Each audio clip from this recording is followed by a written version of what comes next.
BMW serija 2 Grand Coupe, po imenu torej veliki coupe, ki to ni.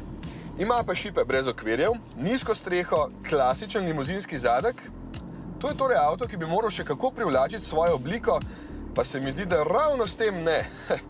Nos je še nekak, tudi do polovice boka je okej, potem pa izgleda nekam čudno, napihnjeno, neproporcionalno, da ne govorimo o zadku, ki izgleda kot nek potlačen X4, pa že tam mu nisem pisal hvalospeval.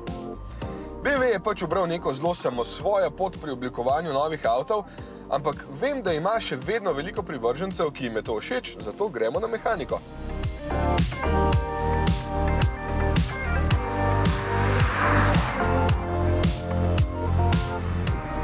Ja, ta je pa tradicionalno super. Dizelski motor se mi zdi dan že nekaj, česar pač ne bi imel v takšnem avtu, ampak BMW-jev 2-litrski 4-valjnik je odličen.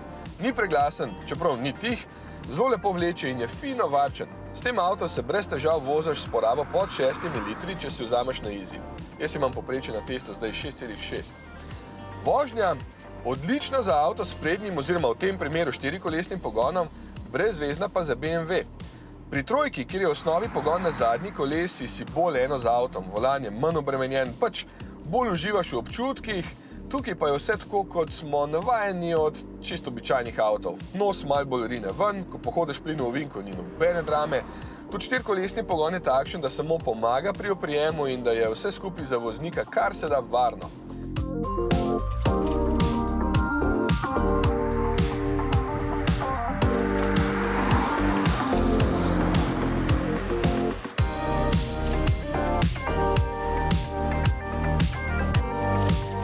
Seveda gre lahko hitro v ovinkih, lepo se drži ceste, ker je tudi podvozje nastavljeno na bolj dinamično, čeprav mogoče malenkost bolj udobno kot pri enki, s katero se deli praktično vse spodaj.